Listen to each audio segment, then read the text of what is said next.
Doran Vex leaned on his plasma wrench like it was a bar stool, squinting up at the flickering display overhead. The request blinked in obnoxiously yellow text. Priority repair request. Level 9 emergency. Payment upon completion. Below it, in much smaller font, someone had scrawled, "No questions, no scans. Just fix it." It smelled like trouble. It always smelled like trouble. Doran knew trouble like he knew the back of his grime-covered hands, which, to be fair, he hadn't really seen in years thanks to the layers of engine grease and fried circuit resin.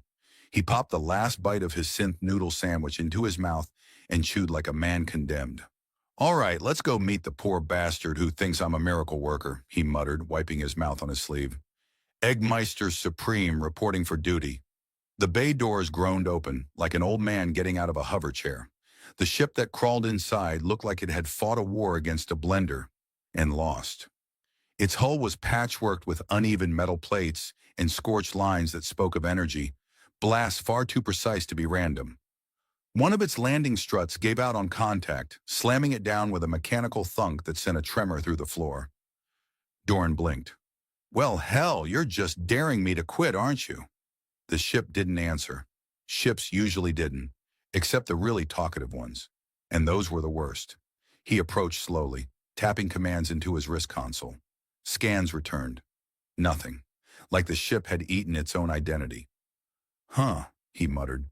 "Stealth scrambler? At that age, you're either priceless or a mistake."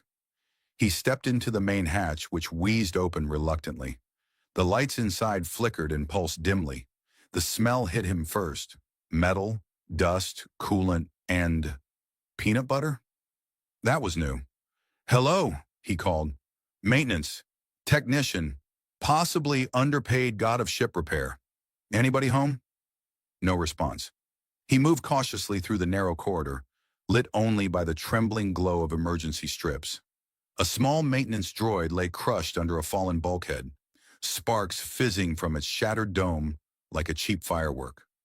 Someone had dragged it aside and tried to tape it back together with food wrap. The tape was bright pink and decorated with cartoon stars. He paused. "The hell?" That's when he saw the eyes. Two pairs, wide, reflective, and far too still, peering at him from behind a storage crate stacked with cracked nutrient packs. The twins stood there without speaking, mirror images of each other. Their skin was pale, nearly translucent under the ship's dim glow. Hair the color of old starlight spilled down their shoulders. Their most obvious difference from human children, besides their eerie quietness and unsettling symmetry, was their ears. Long and pointed, gently twitching like radar dishes. Doran froze. "Okay, not what I expected." Neither girl moved. "I'm not here to hurt you," he said, raising his hands. "I fix things, that's all. Mostly ships. Occasionally my own broken dignity." Still nothing. He stepped forward slowly. "My name's Doran. What's yours?" The one on the left tilted her head. The other whispered something into her ear. The first answered softly. Then, to his surprise, the second one stepped out and spoke, her voice scratchy like it hadn't been used in a while. "Kaylee," the first one followed. "Saren."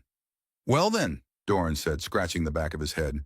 "Nice to meet you, Kaylee and Saren. Can I ask where your pilot is? Captain? Babysitter? Someone taller?" Saren blinked. "Dead," Kaylee nodded. "A long time." The words hit like a cold slap. Doran exhaled and looked around again. The ship was functional, but only just. He could see the signs now. Haphazard wiring repairs, controls set to low-energy bypass, even the half-melted reactor shield that had been reinforced with scrap kitchenware. Someone had kept this ship moving with love and fear in equal measure. "How long have you been alone?" he asked quietly. Kaylee shrugged. "Since the stars screamed?" "Right." He sat down slowly, resting his tool bag beside him. "Okay, I'm going to fix your ship, all right? That's what I do. I might need to shut down power for a while, so don't freak out if the lights go." The lights immediately went out. "And there it is," he muttered. "Perfect timing, as always." Kaylee giggled, a high, silvery sound. "You broke it already?" "No," he said. "I just wanted to demonstrate the full scope of my incompetence." They followed him as he worked, never more than a few paces behind, like ghostly shadows with better hair. Kaylee asked questions about everything. What does this wire do? Why does the wrench smell like burnt noodles? Why do humans have round ears? Doran answered most with sarcasm and a straight face. This is a flux condenser, he said. It keeps the ship from exploding during mood swings. Kaylee blinked. Really? Number it keeps the phase core from overheating, but mood swings make more sense, honestly. Saren watched more than she spoke. She studied his movements like she was learning by mimicry, occasionally reaching for tools in the exact order he used them. Doran caught on quick and started tossing wrenches without looking. She never missed. He worked through the night, rewiring the nav array, isolating burnt power nodes, bypassing a fried communications matrix with a piece of an old toaster. When he stepped back, exhausted and lightly electrocuted, he found both girls curled up inside a crate full of thermal blankets. He pulled off his gloves and stared at them. Just kids, alone on a drifting war wreck of a ship. He should report this. He had to report this. There were rules, regulations, galactic codes of conduct. At the very least, station admin would want to know. Saren opened one eye. Will you leave tomorrow? Doran hesitated. That's the plan. Kaylee's voice came from beneath the blanket. You're not going to leave us, right? He didn't answer. Not because he didn't know what to say, but because the ache in his chest said enough. Doran didn't sleep much that night. His cot back in the station quarters creaked like an old space pirate's knee, and no matter how many times he kicked it, it kept threatening to collapse mid-snore. The twins had remained on the ship, curled up in their nest of thermal blankets, apparently deciding he was now part of the decor. He told himself he was fine with that. Just a mechanic, nothing more. A mechanic who was suddenly babysitting two very polite, very alien fugitives with long ears and eyes too big for their tiny faces. He stared at the cracked ceiling above him, trying not to think about the way Saren's voice had sounded, like wind over a frozen lake, when she'd asked if he was leaving. Or the way Kaylee had held onto his sleeve like he was a life raft in deep space. It was a job. Fix the ship, help them call for help, get back to regular life. Regular life being unpaid invoices, low-grade coffee, and losing weekly poker games to a sentient gelatin cube named Morris. He fell asleep somewhere between promising himself not to get involved and wondering how the twins had made peanut butter smell like plasma coolant. By morning, the decision was made for him. He walked into the ship expecting silence. Instead, he was greeted by Kaylee halfway through disassembling the food synthesizer with a smug grin and a screwdriver she'd definitely stolen from his kit. I'm making improvements, she said proudly. You're making my blood pressure rise, Doran replied, grabbing the screwdriver and poking at the steaming heap of synth food. What exactly did you do? I reprogrammed it. Now it makes breakfast. And jokes. The machine wheezed, buzzed, and spat out something vaguely waffle-shaped with a joke printed on it. Why did the star go to therapy? Because it was feeling blue. Doran blinked. That's either brilliant or the beginning of galactic war. Saren wandered in, hair tangled and sticking up like she'd fought a magnetic storm in her sleep. She blinked at the waffle, sniffed it, and tossed it over her shoulder. Still better than the emergency rations. He couldn't argue. The emergency rations tasted like existential dread wrapped in sandpaper. As he returned to the engine core, he noticed something odd. A fragment of the ship's logs had decrypted overnight, one of the old Dominion file clusters buried under layers of corrupted code. It pulsed softly on his datapad, marked with the tag, Nestling, priority level black. He hesitated. That wasn't a word you found in public archives. That was deep black ops terminology. He patched it into his diagnostic array, watching a string of damaged files cascade down. Among the fragments was a recording, fuzzy, warped, but clear enough to recognize a voice. These they're the last success. Emotional stabilizers, empathic field generators. Do not let them fall into enemy hands. Do not let them live free. They are the key and the threat. Doran swallowed hard. He looked over his shoulder. Kaylee had stuck a broken spoon into the auxiliary port and declared it a signal enhancer.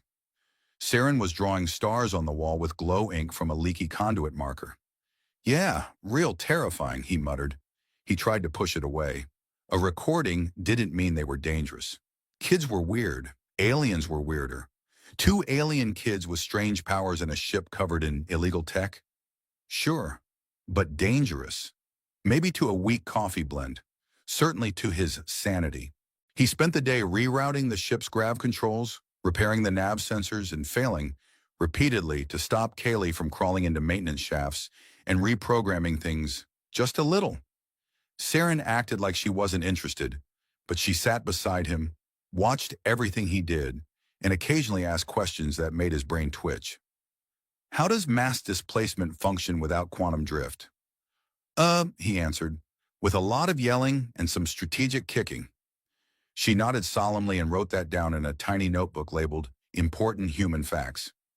Later, when he'd finally gotten the core stable again and convinced the ship to stop singing old Earth commercials over the intercom, thanks again, Kaylee, he made a call to a friend on the station.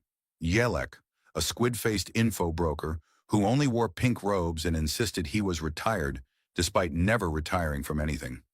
Doran, Jellic said through a stream of smoke from his antique hookah, you only call when something's exploded or you're in love. I'm in neither, Doran said. I've just got a question about Dominion Tech. Nestling program. Ever heard of it? The screen went quiet. Jellic's eyes narrowed. Number. And if you're smart, you didn't either. Hypothetically, Doran said, if I had. Then hypothetically, Jellic said, you're sitting on something the remnants of the Varaxi Dominion would vaporize a planet to get back. Don't ask questions. Don't poke the hive. If the girls are part of it, you need to ditch them. Now. Doran ended the call. He looked over at Kaylee and Saren, curled up in a pile of blankets again, listening to an ancient Earth audiobook called Space Bunnies in Trouble. Kaylee was giggling. Saren's face was unreadable, as usual, but her hand was gripping her sister's. He sat down on the edge of a crate and sighed. Just a repair job, he muttered. That's all it was supposed to be. Kaylee opened one eye. We made popcorn. It's only a little burnt. How do you even make popcorn on a ship that doesn't have a functioning thermal regulator? We use the plasma coil. He blinked. That's, impressive. Terrifying. Possibly illegal. Saren handed him a bowl. We named it Popcon 9. He took it, ate a piece. It crunched like guilt. Tastes like reactor leakage. Authentic, Kaylee chirped. That night after the girls were asleep, Doran sat on the edge of the engine bay and stared at the blinking stars beyond the station's shield dome. He thought about the log file, the bounty, the wrecked ship that shouldn't have made it to any docking ring without divine intervention and duct tape. He thought about walking away, but the echo of their question wouldn't leave his ears. You're not going to leave us, right? He threw another handful of Popcon 9 into his mouth and winced. Damn it, he said. I'm already doomed, aren't I? Okay, Doran said, slamming his wrench onto the deck for emphasis. Today, we are not blowing up anything, rewiring anything, or using the phrase, but it was an experiment. Clear? Kaylee raised a hand. He pointed at her. No, but no experiments. Saren glanced up from her sketchpad. Does recalibrating the fusion limiter count as an experiment? Doran rubbed his face. Yes. Then it might already be too late. He groaned and sprinted to the engine core. There, nestled between two humming conduits and a dangerously glowing coolant line, was Kaylee's handiwork. Again. What did I say about plasma coils and experimental candy molds? Kaylee popped up beside him. This one doesn't even explode. It just hums musically. He stared at the contraption, a tangled mess of wires, a sound chip, and something suspiciously marshmallow-shaped vibrating at a low hum. It was actually kind of impressive and deeply unsettling. Saren followed, holding up a datapad. We've started a new scientific journal. It's called Quantum Snacks and Accidental Disasters. Would you like to subscribe? Do I have a choice? No, she replied. Doran flopped into the pilot's seat and stared at the flickering control panel. At this rate, I'm going to be court-martialed by the Intergalactic Parenting Guild and executed via toy blocks. Kaylee perked up. Is that a real thing? Let's hope not. He tapped a sequence into the terminal. All right, let's talk reality. I checked the bounty networks again. Your faces are still posted. Class red, high priority. Anyone with a half-functional ship and a need for credits is going to be looking. Kaylee's expression dimmed. Saren's grip tightened on her datapad. He cleared his throat. So, we need a plan. Not just to hide you. We need to figure out what this ship was really doing before it landed in my lap and started demanding popcorn and philosophical debates about toaster consciousness. Kaylee tilted her head. Toasters are conscious? Number, but don't let them hear you say that. He ran a deeper diagnostic. Dominion encryption flooded the screen. Buried logs, firewalled folders labeled with military tags, some redacted so thoroughly they showed up as black static. Then one fragment slipped through. Audio only.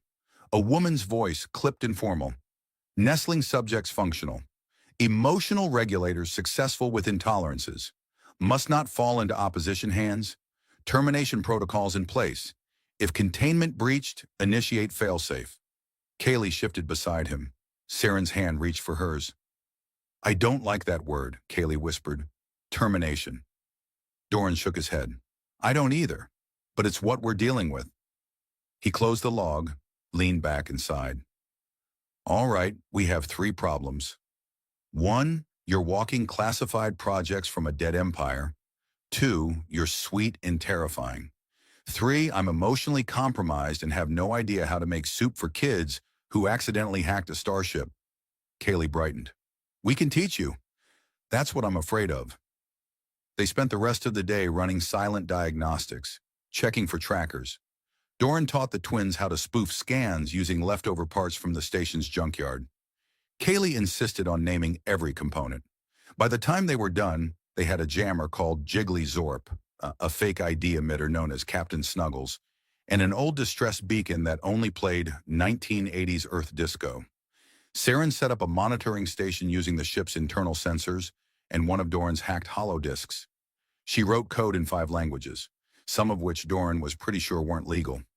When he asked her where she learned it, she shrugged and said, "We listened a lot." Back then. He didn't ask what back then meant. Later they shared a dinner of semi-rehydrated stew that Doran refused to acknowledge was actually better than anything he'd cooked in years. Kaylee declared it technically edible, which was the highest praise she'd ever given. Saren added a side dish made of freeze-dried nutrient cubes shaped like little aliens. She arranged them in battle formation before eating them. Doran cleaned up while the twins played a game involving magnetic tiles and imaginary royalty. Kaylee was queen of the left engine, Saren was empress of the gravity core, and Doran was that guy who refuses to wear a crown. I don't need a crown, he grumbled. I have unpaid bills and a haunted toaster. You can't be a royal without a crown, Kaylee argued. Then I'll be the royal mechanic. Saren considered. Can mechanics give orders? Only if they involve duct tape.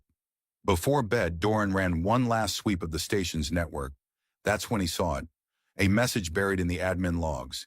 Inbound vessel, unmarked, registry masked, estimated arrival, 3 hours. He frowned.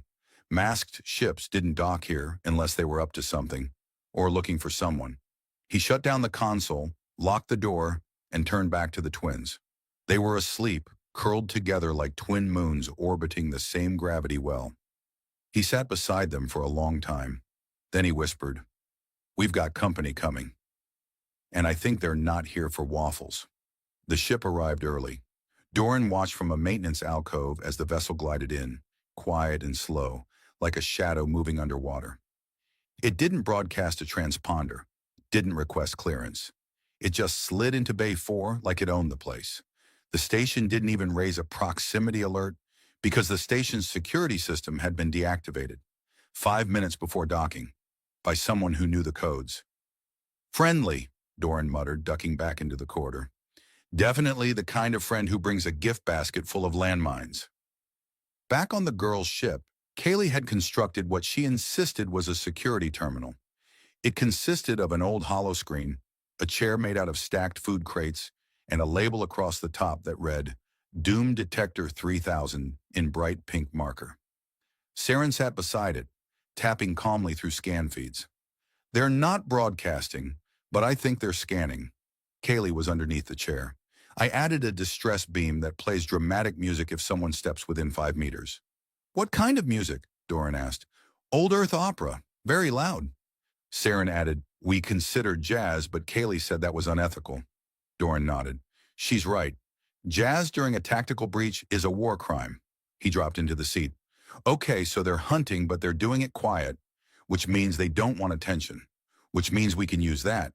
We just have to disappear from every system before they figure out where we're holed up. Kaylee raised her hand. No explosions, he said before she could ask. She lowered her hand, visibly disappointed. The next hour was spent purging all station logs. Doran used every backdoor and root password he'd stolen, inherited, or invented over the years. The twins wiped every trace of their biometric signatures and replaced them with looped mimic codes. According to Saren, the new ID tags belonged to two middle-aged Grelkian fruit smugglers named Flip and Norb. Doran didn't ask for details. The plan was simple. Make it look like they'd already left the station, steal a garbage hauler with an active gate pass, and sneak off while the strangers were still sniffing for clues. What wasn't simple was that the garbage hauler belonged to a six-armed smuggler named Twek, who had a deep emotional attachment to his garbage. He called it vintage refuse. When Doran tried to barter, Twek refused unless the trade involved a relic of sentimental doom. Kaylee stepped forward and solemnly handed over a broken spoon with googly eyes glued to it. This was my first science experiment, she said. It caused minor injuries and major enlightenment. Twek looked at the spoon, then at Kaylee, then back at the spoon.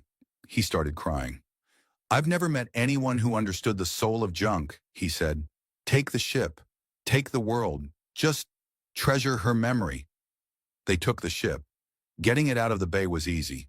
Sneaking past the new arrivals was harder. The girls hid in a crate labeled expired protein packs. Doran climbed into the front seat and tried to fly casual. The station's traffic controller, a partially blind, mostly bored robot named K-23, waved them through without a second glance. Possibly because Doran had installed an update to K-23 last year that made it addicted to retro game emulators. Unfortunately, someone else wasn't as easily distracted. The masked ship launched a remote scan. The console flashed red. Biosignature ping. False match. Probability 73%. Doran swore and pushed the throttle. Behind them, the masked ship came to life. Saren popped out of the crate. That's not fruit smugglers chasing us. Nope, Doran said. Unless the fruit's heavily armed and hates freedom. The garbage hauler's engine screamed in protest as he wrenched the controls, pulling them into the waste chute exit tunnel. Dozens of crushed supply containers and decomposing food capsules spun around them in a chaotic ballet of regret and poor decisions. Kaylee clambered into the co-pilot seat. This isn't a stealthy getaway. We're in a flying dumpster, Kaylee. Subtlety died 20 seconds ago. The enemy ship fired a tracking beacon. It missed by a meter and attached itself to a floating barrel labeled, "Warning, do not eat." The barrel immediately exploded. Saren stared at the screen.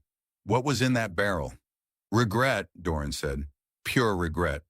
He punched in the nearest jump coordinates. The garbage hauler didn't have a real gate drive, just a prototype, patched together by some lunatic engineer who'd apparently used a toaster coil and the cooling system of a cryo ice cream machine. I'm about to do something very stupid, Doran said. Kaylee grinned. So, Tuesday? He hit the jump key. The hauler screamed like a banshee being force-fed chili powder. Lights flickered. Space folded. Time briefly considered taking a vacation. Then the stars twisted. Reality hiccuped, and they were gone. They emerged in the drift. The drift wasn't on any maps. It was a floating scrapyard, a free-floating cloud of ships, rigs, and platforms bound together by sheer stubbornness and the occasional miracle. Outlaws, runaways, traders, artists, and people who couldn't quite fit into the rest of the galaxy all ended up here. Kaylee stared out the window. It's beautiful, like a junkyard and a carnival had a baby. Saren added, that baby definitely has structural instability. Doran sat back, breathing hard. All right, we've bought some time. We'll lay low here, do some refits, maybe find answers. No more high-speed chases. No more enemy ships. No more. The console beeped. New problems, he finished. A message blinked on the screen. Tracking signal active. Hostiles rerouting. Kaylee sighed. You jinxed it. Saren nodded. Statistically, you're responsible for this. Doran groaned. Fine. Next time, I'll just say something optimistic like, what could possibly go right? Kaylee grinned. That sounds cursed. It is. They drifted into a docking cradle. The drift's AI, an ancient, slightly unhinged construct named YARP, welcomed them with a distorted jingle and an offer to upgrade their oxygen filters with bonus glitter. Saren blinked. Is that safe? Glitter's never safe, Doran said. It just sparkles while destroying everything. He shut down the engines. All right, he said. New plan. We get answers. We figure out who's after you and why. And maybe, just maybe, we find a way to stop running. Kaylee leaned over and whispered, even if it means facing something scary. Doran looked at her, then at Saren, then at the stars outside the viewport. Especially then, he said. Doran sat on the hull of the girl's ship, staring out over the tangled sprawl of the drift, while nursing a cup of something that claimed to be coffee, but tasted more like betrayal. Around him, the noise of the floating city clattered on, hover bikes darting between broken antenna towers, kids racing robot dogs through vacuum-sealed tunnels, a man in a fishbowl helmet playing 3 saxophones at once. It was the kind of place that made no sense and ran on absolute chaos, which explained why Doran had started to like it. The girls were with Blip again. Blip was a one-eyed, 6-fingered, half-synthetic hacker who only worked in soup recipes and old passwords. He'd been helping scramble the girls' biosignatures for the last week. Doran hadn't trusted him at first, but Blip had earned points when he described Doran's sense of fashion as post-apocalyptic janitor chic. Kaylee had taken over the back half of the ship and declared it an official laboratory/art gallery. Saren had joined the Drift's nightly chess tournaments and was currently undefeated, which was starting to cause unrest among the locals. Doran somehow had become something between their bodyguard, dad, mechanic, and reluctant life coach. He wasn't sure when that happened. Somewhere between the peanut butter plasma coil incident and the failed attempt to teach Kaylee sarcasm, probably. The console on his wrist blinked. Message from YARP. Incoming transmission from unregistered channel. Priority, unwanted. He groaned. If this is another floating pyramid cult trying to sell us moon insurance, I swear. He opened the feed. The Varaxi enforcer's face filled the screen, or what was left of it. A human-machine hybrid, scarred from the last battle, one glowing eye flickering like a dying headlamp. Behind him, darkness. No ship background, no stars.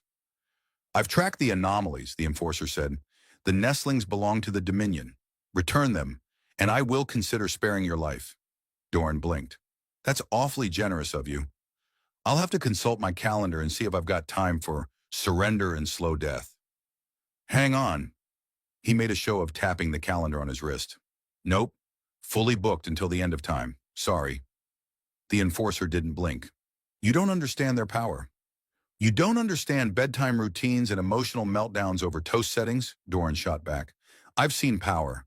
It cried for 37 minutes because the popcorn was too quiet. I will come for them, the enforcer said. You cannot hide in the drift forever. I'm not hiding, Doran said, voice steady now. I'm building something better. The feed cut. He turned to find Kaylee and Saren behind him. Kaylee said, he's not very polite. Saren added, he underestimates us. Doran gave a half smile. He really does. The drift wasn't just a hiding spot anymore.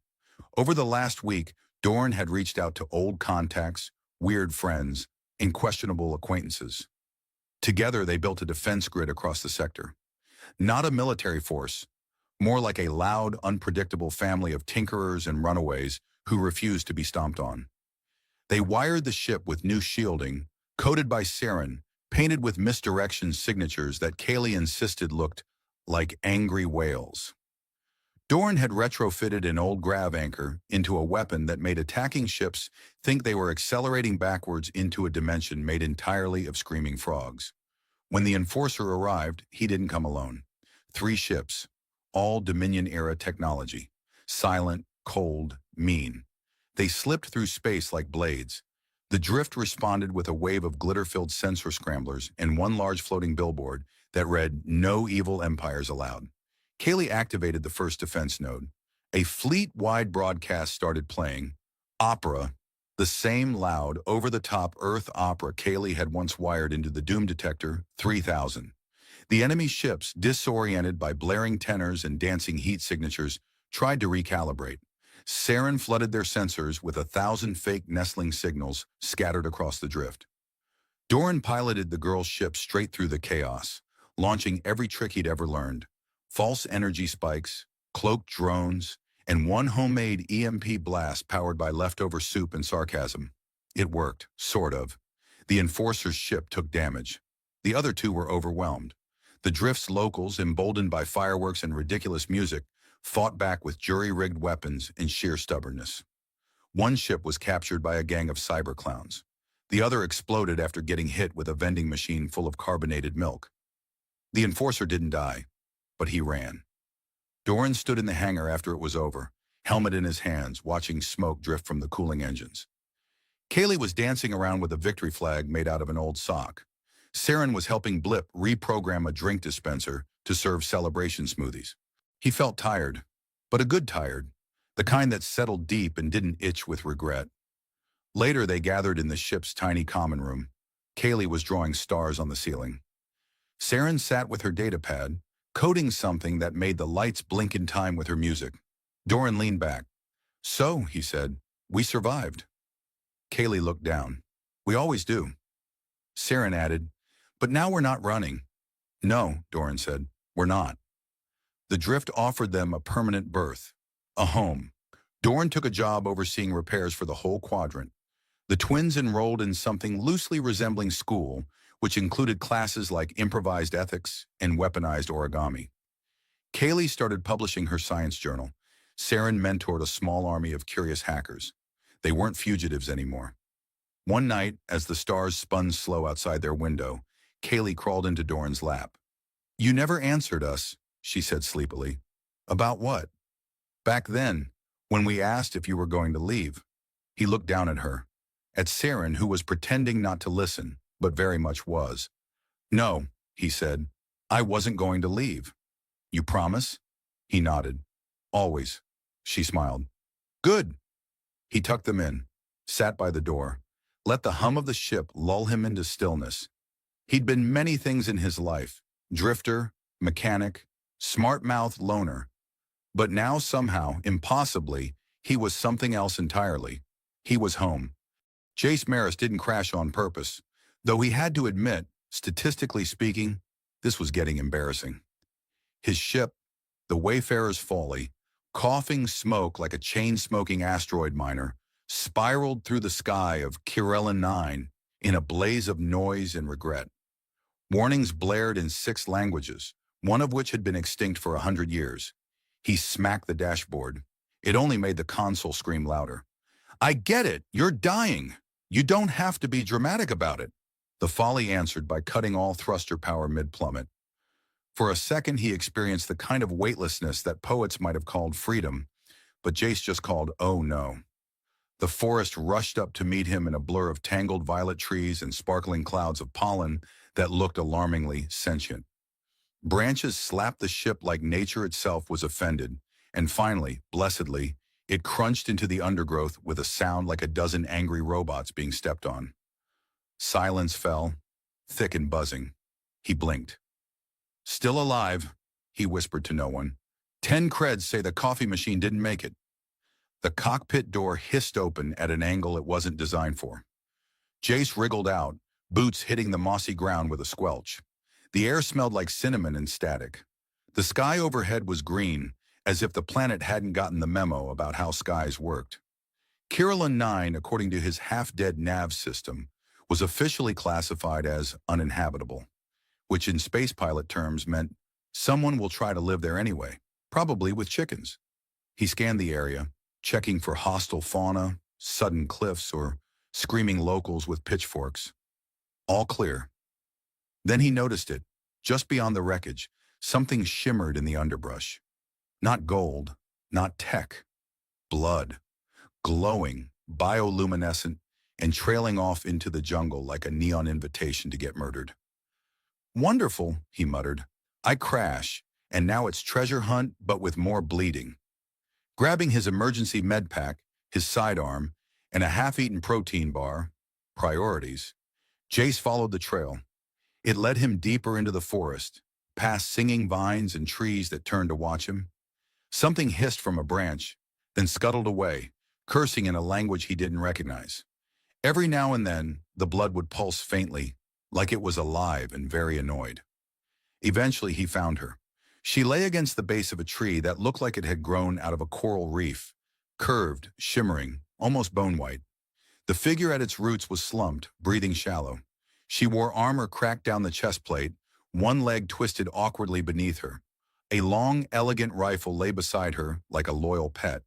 Her ears were long, not elf long, but alien royalty with excellent fashion sense long. Her skin shimmered faintly in the ambient glow of the forest, like polished pearl beneath bruises and grime. Her eyes, when they snapped open, were a shade of burning silver. "Stay away, human," she said. Jace blinked. "Okay, first of all, rude. Second of all, you're bleeding more than my last credit report." The rifle came up with surprising speed. She didn't point it at him directly, more like threat adjacent. He took a step back, hands up. "I'm not here to finish the job. I'm here because my ship decided to play chicken with the atmosphere." She studied him, the barrel of her weapon trembling just slightly. "I don't need your help," she hissed. "You're leaking bioluminescence," he said. "That's either very cool or very deadly, depending on the species. Either way, it's dramatic, and I respect that. But if I don't patch that up, you're going to glow your way into an early grave." She tried to sit up. Failed. Her armor clicked and groaned like a dying droid. She collapsed back, wincing. Jace knelt, careful not to get too close. "Look, I've been accused of a lot of things, mostly by jealous customs officers, but never murder. Let me help." "Why?" she demanded. "What do you want?" "Lady, I just crash-landed on a planet where the plants side-eye me. I want a medallion, a hero's parade, and a strong drink, but I'll settle for not watching someone die today." She stared at him, long and hard. Then with a sigh that sounded like she was being forced to listen to bad jazz, she let the rifle fall to the moss. Jace approached, heart pounding. Alien royalty, definitely. Possibly dangerous, possibly booby-trapped. Possibly booby-trapped royalty. He examined her wounds, deep gash along the ribs, burn scarring on her thigh. No broken bones, but dehydration and fever were setting in. He started cleaning the wounds. "You've done this before," she murmured. "First aid?" "Yeah. I had a roommate in Flight Academy who kept trying to invent new cocktails. One of them exploded." "You're a soldier?" "Smuggler," he said cheerfully. "Failed businessman. Aspiring professional sandwich critic." Despite everything, she almost smiled. Almost. He wrapped her side, applied a healing salve that smelled suspiciously like garlic, and glanced at the deepening twilight. The sky above had started pulsing like a living organism. "We need shelter," he said, "and ideally something between us and whatever's hunting you." Her hand shot out, grabbed his wrist. Her grip was weak, but her eyes were fierce. "If they find you with me," she said, "you will die." He shrugged. "I crash on strange planets weekly. Honestly, this is just Thursday." "Foolish human," she whispered, letting go. "Thank you. Jace the Foolish, at your service." He lifted her gently. Awkwardly, really. She was light but armored, and he suspected one of her boots had a hidden knife that was now stabbing him in the hip. He carried her back toward the crash site, where he'd spotted a small cave tucked beneath a ridge. As they passed under strange glowing branches, she spoke again, her voice quieter. "Sarathi," she said. He blinked. "Is that a threat or your name?" "My name," she said, eyes closing. "Cool. I was worried it was the name of a poison tree I just brushed against." There was silence for a time. Then she muttered something in her language. Melodic, tired. He caught only one word he recognized. It meant idiot. He smiled as he walked. "Nice to meet you too, princess." The cave was smaller than Jace remembered, or maybe it just seemed that way now, that he had a half-conscious alien princess draped across his shoulder like a particularly judgmental sash. The ridge above jutted out just enough to block the acid mist rolling through the trees, which hissed faintly as it touched moss and rock. The entrance smelled like wet circuits and something suspiciously spicy. He stepped inside, careful not to bump Sarithi's head on the ceiling. Again. "I'm starting to think you royalty types don't do gratitude," he said as he gently set her down on a patch of moss that hadn't tried to bite him yet. "At least pretend to be impressed I didn't drop you." Her eyes fluttered open, narrowed. "You smell like combustion fluid." "That's pilot cologne," he said. "Very exclusive." She looked away, muttering something under her breath in her native language.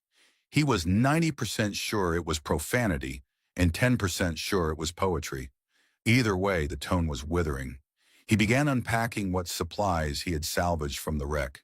His emergency kit consisted of one thermal blanket, a cracked solar lantern, 3 protein bars, all beef-flavored because the universe was cruel, and a flare gun that doubled as a toaster.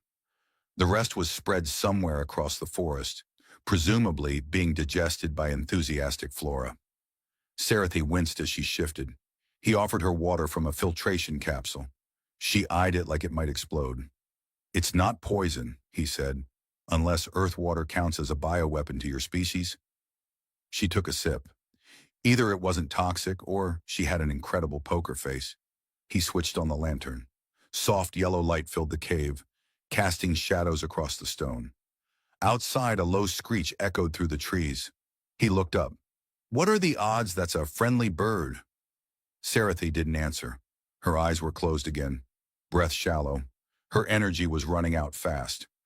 "Okay," he muttered, pulling off his jacket and tucking it behind her head. "Let's play nurse until you're back to shooting at me." The forest sounds beyond the cave weren't comforting. Something howled, wetly. Something else chirped in reply, then exploded. He tried not to think about it. Instead, he adjusted Sarithi's bandages and checked her fever. "You know, I never thought I'd be babysitting royalty in a cave while alien wildlife auditioned for horror films outside." Her eyelids twitched. "You talk too much." "It's a defense mechanism. I used to do it during exams. Distract the instructor. Forget the panic. I was trying to pass out. Don't let me stop you, but if you start glowing again, I'm installing dimmer switches." There was a beat of silence. Then, faint, almost imperceptible, she made a sound. Not quite a laugh. More like the ghost of one. Jace grinned. Progress. Later, after she drifted into deeper rest, he sat at the cave's mouth with his sidearm on his knee, watching the mist slither past like gossip. The trees outside shifted. One of them had eyes, he was now convinced, and possibly teeth. He fiddled with a broken comm device, the one part of the folly he hadn't been able to kick back to life. Its cracked screen blinked sporadically, like it was trying to remember how to work. "No signal," he muttered. "No ship. No idea what's hunting her. But hey, at least I've got a cave and a sarcastic princess with glow-in-the-dark blood." Living the dream. As if on cue, the cave ceiling trembled slightly. Something above them shifted its weight. "Is sarcasm a summoning ritual on this planet?" He raised the sidearm, inching toward the opening. A long shadow passed by, accompanied by a soft chittering. Whatever it was, it had 6 legs in the mood of a disgruntled accountant. He slid back inside and sealed the entrance with a portable auto-seal field. It buzzed faintly, flickering twice before stabilizing. Not perfect, but it would buy them time. Morning on Kirillin 9 wasn't bright. It was more like the forest collectively agreed to turn the opacity dial up a notch. Soft, greenish light filtered through the trees, making everything look underwater. Jace woke to the sound of coughing. Sarathi sat against the wall, pale but upright, drinking water and staring at him with the expression of someone who'd just discovered their emergency savior was also their last resort. "Good morning," he said, stretching. "How'd you sleep in the scenic murder cave? Your blanket smells like fear." "That's just my cologne again. Popular on Mercury." She didn't smile, but her expression softened half a degree. "You didn't leave," she said. "Well, I considered it. But then I realized I'd have to explain to the trees that I abandoned an injured alien noblewoman to die. I don't think they'd forgive me." She studied him. Her gaze was sharp, as if she were measuring something. After a long silence, she said, "You are very strange." I get that a lot, usually right before being fined. Her armor was still badly damaged. He gestured to it. Anything in there I should avoid poking? Traps? Cultural taboos? Self-destruct buttons? Number. But if you strip it without permission, I'll kill you. Noted. Medical only. Promise. With some effort, she allowed him to remove a section of the plating and examine the wound beneath. The gash along her ribs had sealed somewhat, but the tissue was inflamed. He applied more salve and wrapped it again with steady hands. You said your name was Serithi, right? She nodded. You got a last name? Title? Galactic resume? She hesitated, then said, Serathe Valerian, heir to the throne of 7 sons, commandant of the Starborn Fleet, keeper of the celestial flame. Jace blinked. Okay, I feel underqualified to be touching your ribs now. She tilted her head. And you are? Jace Maris, ex-pilot, smuggler, sandwich aficionado, and occasional crash test dummy. Despite herself, she chuckled. A real one this time. Software short, but unmistakable. He grinned. Outside, something let out a long, low roar. The cave trembled again. Serithi reached for her rifle. They're still hunting me. Then we make a plan, he said, picking up the comm again. And this time, maybe one that doesn't involve crashing. She looked at him, long ears twitching slightly, silver eyes sharp. You're going to get yourself killed. Probably, but if I die, I want it to be doing something stupid and noble, preferably with a cool soundtrack. Serithi leaned back, exhaling slowly. Foolish human. Glad we're finally settling on a nickname. The comm device finally gave up pretending to be useful and died with a hiss and a spark that singed Jace's eyebrows. He sighed and tossed it gently onto the pile of other fried electronics. Moment of silence for Captain Static here, who bravely failed to send even one message. Serithi didn't look up from where she was sharpening a blade made of some alloy that hummed faintly, like it disapproved of his jokes. You are making noise again. Statistically, the more noise I make, the less chance I have of panicking in silence. It's a mental health thing. Statistically, the more noise you make, the sooner we are found and killed. He raised a finger. Actually, if you include the local fauna, I'm about the 5th loudest thing in this jungle. One of those trees near the wreck has been singing jazz standards since sunrise. Serathi's blade paused. It is not singing. It is mimicking your nervous humming. Jace blinked. I don't hum. She tilted her head. You do. He frowned. Do I sound good? No. He made a mental note to never be in the same room as an alien talent show panel again. They were on the move now. Serithi had recovered enough to walk with a limp, her armor patched with sealant in a strip of Jace's jacket. She didn't say thank you, but she hadn't stabbed him yet, which he was beginning to recognize as affection. Their destination was a downed orbital relay station she remembered from maps her fleet had used before her escape. It was their best shot at sending a real distress signal, if the tech inside hadn't been eaten by moss or fused with the spirit of a haunted vending machine. Jace scanned the path ahead with a handheld pulse mapper, which beeped twice before exploding into sparks. He stared at the blackened casing. It either found something or got offended by the terrain. I warned you not to hit it with a rock, Serithi said as she adjusted the rifle on her shoulder. It was a gentle rock, motivational. The trek was slow. Kirellan 9's forest floor shifted constantly, like it had opinions about where you should step. Every few minutes, something bioluminescent blinked at them. At one point, Jace swore the moss tried to pet him. You're a walking buffet of curiosity, he told Serithi, as they passed a tree whose roots rearranged themselves into the shape of a chair, then politely dissolved. This planet is definitely flirting with you. She gave him a sidelong glance. I am carrying enough weaponry to turn a star cruiser into a crater. That's exactly my type. He dodged a playful swipe of her blade, grinning. They paused at a clearing near midday, such as it was. The light filtering through the canopy remained eerie and green, and the air buzzed faintly with static energy. Serithi set her pack down with a sigh, her movement slower than she let on. Rest, Jace said. Doctor's orders. You are not a doctor. I've played one in several desperate moments. He handed her the last of their rationed water. She accepted it with a quiet nod, which in her language probably meant, I suppose your continued existence is acceptable. Then she asked, why didn't you run? He leaned back on a rock that immediately squelched. You mean when I found a wounded, armed, glowing alien princess in the woods and she threatened to vaporize me? That's a Tuesday for me. She studied him. You joke too much. You almost smile too much. We all have flaws. I do not. You just did. Silence stretched between them.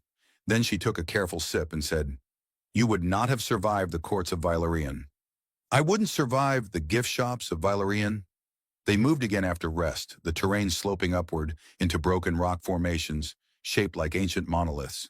Strange symbols flickered along their sides, reacting to Sarathi's proximity. These stones know you, Jace said, touching one. It zapped him. Ow, they dislike me. They were built by my ancestors, she said quietly. This world was once part of the Empire. He whistled. You guys left behind some dramatic lawn ornaments. They reached the edge of a cliff where the remains of the orbital relay tower jutted up like a broken spine. It was wrapped in creeping metallic vines and crowned with a dish half covered in crystalline fungus. Jace pulled out his scanner, which beeped twice and then died. Gonna assume that means welcome. The climb up the outer skeleton of the tower was not built for humans with questionable upper body strength. Jace scrambled after Sarathi, who moved like she'd done this on fire and blindfolded. Inside the tower core, the remains of an ancient data system blinked faintly. Sarathi dropped to her knees, fingers dancing across holographic keys with practiced speed. If I can wake the emergency beacon, someone might pick it up. You mean someone friendly? I mean someone. We cannot afford to be selective. Jace winced. Well, that's comforting. The system shuddered, screens flickering to life. A low whine built up in the floor, and something deep below the tower began to hum. Wrongly. Sarathi's expression tightened. They laid a trap. Define they. Her hands flew over the controls. The hunters, those who chased me from the fleet, they left a sleeper AI here, buried in the subroutines. It's waking up. A grinding sound echoed through the tower, like a voice clearing a 1,000-year-old throat. Can we shut it down? I can try. You can buy me time. Jace raised the sidearm. How many evil programs can there be in one planet? The walls around them began to shift, panels opening to reveal defense turrets that looked very awake and very trigger-happy. One of them tried to speak, but only managed to blurt, "Unauthorized lunch detected." I think it thinks I'm a snack. Sarathi shouted something in her language and slapped a glowing panel. The turrets paused. One exploded. The others turned toward the remains like they were offended. Jace! She barked. On it! He fired a plasma bolt at the nearest emitter, which fizzled and shut down. A second turret opened fire, narrowly missing his ear. Definitely flirting! He yelled as he dove behind a console. Sarathi finished her override. The hum dropped. The turrets shut down, one by one, collapsing into themselves like sulking spiders. Silence returned. Jace poked his head up. Did we win, or is it just taking a nap? The distress beacon is live, she said, breathing hard. Now we wait. He slumped next to her, covered in dust, gun still warm. So, dinner? She looked at him. Do you ever stop talking? Only when unconscious. She shook her head. Then faintly, almost as if she didn't mean to, she smiled. And somewhere far above the clouds, something began to answer the signal. The relay tower groaned with mechanical unease, like it had just remembered how old it was and deeply regretted waking up. Jace leaned against a half-functional console, watching Sarathi work. Her hands moved with practiced precision, fingers dancing over flickering glyphs that didn't resemble any alphabet he'd ever seen, possibly because some of them were singing. Are your computers supposed to hum? He asked. They are syncing with my neural frequency, she said without looking up. The sound stabilizes the interface. It's very soothing, he said. If you ignore the part where the control panel just tried to lick me. She didn't respond, though her ear twitched in what he was starting to recognize as silent exasperation. He took it as encouragement. So, he said, nudging a tangle of glowing wires with his boot, who exactly are we hoping responds to the beacon? Friends? Frenemies? Space pizza delivery? Resistance ships, she said, or those loyal to the Valerian legacy. If any remain, let's be optimistic. Maybe they bring cookies. The console beeped, sharp and mechanical, cutting the air like a blade. Sarathi stiffened. A hologram flickered into life above the panel, displaying a star field marked with shifting sigils. At its center pulsed a red beacon. They've answered, she said. Jace squinted at the screen. They who? The good kind of they, or the chase you across a planet kind? Her fingers hesitated. Unclear. The code is scrambled. Half royal, half mercenary. Well, that's comforting. It's like ordering a ride and not knowing if it'll be a luxury shuttle or a warship with unresolved childhood trauma. She tapped more commands. The tower's internal systems shifted, and a soft tremor ran through the floor. Someone is coming, she said. But so are the hunters. He sat up straighter. Oh, great.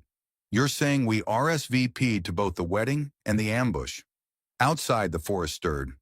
First, a low-frequency pulse vibrated the air. Then the shadows began to move. Trees leaned away. The mist pulled back. And somewhere in the distance, something bellowed in a voice that was not built for ears. Jace grabbed his sidearm. That didn't sound like room service. Sarathi stood. They have found us. A deep metallic crack split the air as the tree line tore open. A massive figure stepped into the clearing below the tower. An armored exosuit, 10 feet tall, bristling with weapons and bad decisions. Its plating shimmered with energy fields, and its visor glowed crimson. Oh no, Jace muttered. It's one of the ex-boyfriends, isn't it? Sarathi didn't blink. General Kravex, former commander of my father's vanguard, now a traitor. So yes, definitely an ex. The voice that erupted from the mech's speakers was distorted, like someone chewing on static. Surrender the air. Jace leaned toward the mic. Which air? We've got several. Some are decorative. Sarathi pulled him aside with one hand, her rifle drawn with the other. You cannot fight that. I can definitely irritate it. She tossed him a small device, spherical, blinking softly. Distraction grenade. Use it. Then run. He caught it. Are you planning something smart or something noble? I do not have the luxury of being smart. He hesitated, then nodded. Just promise not to die. You still owe me a rematch in poker. She smirked.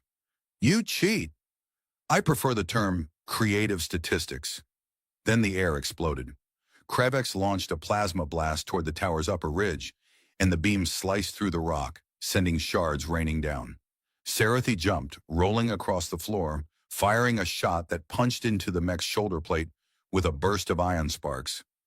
Jace bolted toward the side entrance, grenade in hand, heart doing gymnastics. He hurled the sphere just as the mech turned, and it detonated midair with a flash of light and a burst of discordant music. Earth jazz, loud and chaotic. The exosuit staggered, clearly unprepared for a full brass assault. Score one for human culture, Jace shouted, diving behind a fallen support strut. The relay tower shook as more blasts followed. Sarathi was a blur, vaulting over debris, firing with ruthless precision. The tower's AI joined in, activating old defense systems, some of which functioned with enthusiasm, some with confusion. One cannon fired paint. Another fired salad? Why does this thing have a lettuce launcher? Jace yelled. Experimental crowd control, Sarathi called back. It's working. I've never been so disoriented and healthy. Kravex advanced, shrugging off the hits. You are alone, he growled. There is no empire left. Sarathi's voice was calm. Then I will rebuild it. The final console activated. A signal pulsed upward, punching through the atmosphere. Far above, something caught it, an object in orbit, then changed course. The relay tower screamed a warning. A countdown began, ancient code ticking towards zero. The whole structure was about to self-destruct. Sarathi froze. It's a trap, she said. The signal, it was programmed to overload the core. Jace's face fell. Of course it was, because nothing on this planet wants us to not explode. Kravex raised his arm. Then you will die with your legacy. Jace pointed upward. Yeah? What about that? A light streaked down from the sky, burning, silent, and fast. A ship, sleek, black-hulled. shaped like a dagger hurled by a god. It slammed into the clearing with a shockwave, deploying a barrage of flares and drones. Kravex turned. Too slow. The ship opened fire. The forest erupted in chaos. Drones swarmed the exosuit, hacking at its joints with beams and buzzsaws. The massive form stumbled, then dropped as a well-placed rail shot split its primary core. Kravex vanished beneath the wreckage. The ship hovered. Its ramp lowered. Figures descended. 3 soldiers in battle gear bearing the insignia of Valerian. One of them saluted. "Commander Sarathe," they said, "we received your signal." She stood motionless for a second. Then her voice, quieter than usual, said, "You're late."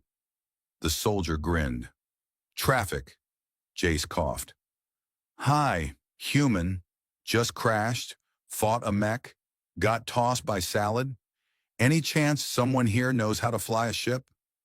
The soldier blinked. "You brought a native?" "He brought me," Sarathe said sharply. "He is under my protection." Jace straightened. "Did you hear that? I'm protected. I'm like an endangered species now." She walked toward the ramp. He followed, limping slightly. Just before boarding, she turned to him. "You don't have to come." He shrugged. "Do you have good food? Maybe showers?" "Yes." "Then I'm definitely coming.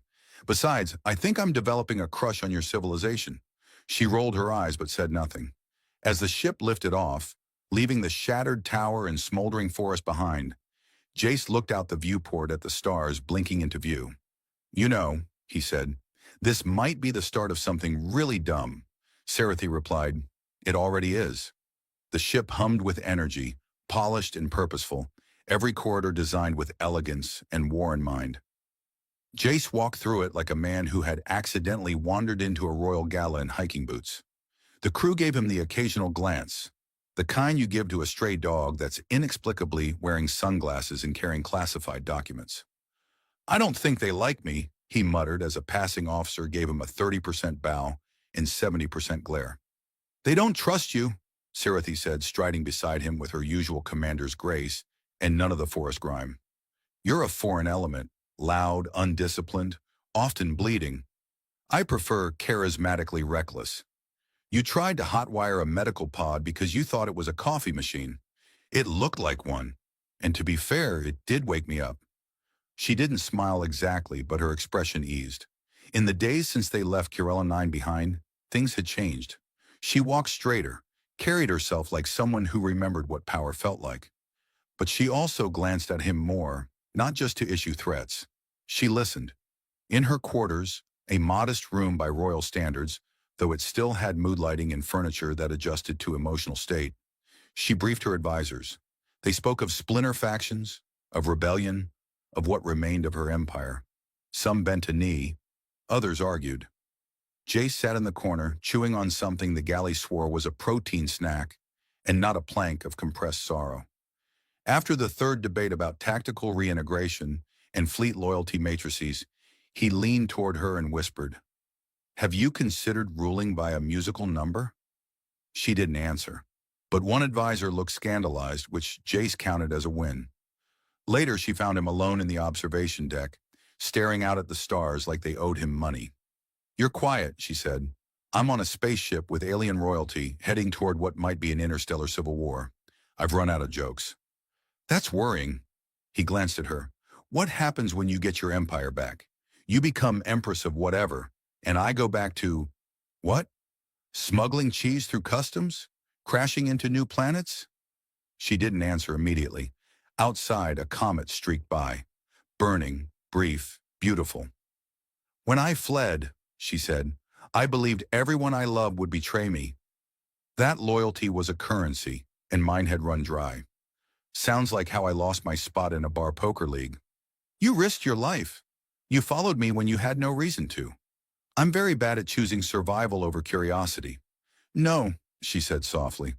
"You're very bad at pretending not to care." He blinked. "I cannot promise peace," she continued, "or that I'll rule without blood. But I will not forget who helped me rebuild from ash." He stood. "So what? I get a title? Royal assistant to her imperial grumpiness? You would be an envoy." My eyes, my voice among those who do not yet know our cause. That sounds dangerously close to responsibility. You've earned it. He looked at her, long and searching. And if I say yes, then we start something new. Together, he smirked. And if I say no, I'll throw you off the ship. Now that's the princess I remember. He stepped closer, lowered his voice. I still think your royal armor needs a cape for dramatic exits. She raised an eyebrow. You want me to look more dramatic? It's for the brand. She laughed, quiet, honest. And then she said, come with me. He followed her to the bridge. The crew was gathered. Stars spun around them. In the center, a new course was charted. The Valerian core systems, her home. She turned to them. We have wandered, we have been broken, but we are not defeated. The flame lives on. Jace coughed. You're forgetting to mention the part where a very handsome human helped to save the air. Someone in the back groaned. Someone else clapped reluctantly. She ignored him. Today we return. Not as conquerors, as survivors. Cheers erupted. Weapons were checked. Engines burned. The ship surged forward, purpose in every motion. In the quiet after, Jace stood beside her. So, you're going to fix a broken galaxy? Yes. Need a co-pilot? She didn't answer. She just handed him a star map, with coordinates handwritten in glowing ink, a language older than stars. He smiled. And as the ship jumped into light, Jace Maris, crash-prone smuggler, occasional fool, and now interstellar envoy to a reborn empire, finally stopped running.